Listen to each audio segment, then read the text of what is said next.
High সোনা, তুমি তো আগের চাইতে অনেক সুন্দর। সুন্দর অনেক মেকআপ মারি না, তুমি অনেক কিছু এনে দাও, এগুলো তো আমি দেই, এই জন্যই তো এত সুন্দর আমি। হ্যাঁ, আমার টাকায় দিয়ে তো তুমি ওই মেকআপ কিনো। কার টাকা নিবো? কানাই কি আমার টাকা দেয়? তোমার কানাই তো টাকা দিতে পারে না, সে তো বাড়ি বাড়ি ভিক্ষা করি বেড়া। কিপন কানাই অনেক কিপন, ভিক্ষা করলে কি হবো? টাকা দেয় না। দেয় না না, এর জন্য তো তোমার সাথে লক্ষ্মী আমার। তুমি তো আমার সাথে থাকবা জীবন। থাকবো আমি, এই কানার কাছে থাকবো না।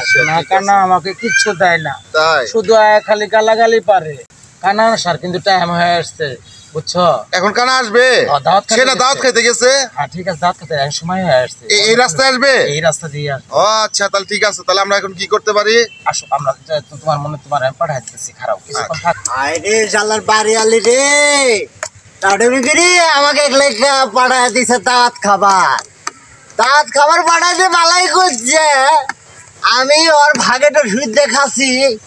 হাইরে শালার পেট রে ভুলিয়ে গেছে রে। এখন তো শালা কি করি, বাড়ি আলি করছে আধা কোনোর থাই আমার ধরে নিয়ে যাওয়া লাগবো। শোনা, তুমি আর একটু কাছে থাকো না কেন?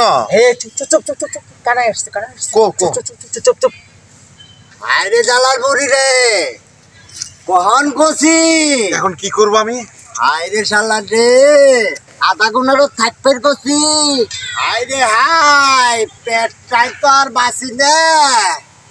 কি যে হই, পেট খালি ভুটুর ভাটুর করতেছে রে।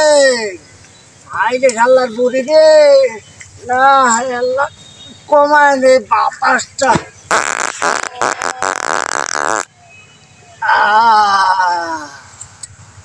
আল্লাহ শান্তি পাইলাম। হাগলো গেলা রে, শালা গন্ধ খাই যায় না শালা। কুন্দু, সেই কুন্দু বাড়াইছে তো। কানার বাচ্চা কানা কি খাই হয়েছে? দাওয়াত খায়? দাওয়াত খাইছে না।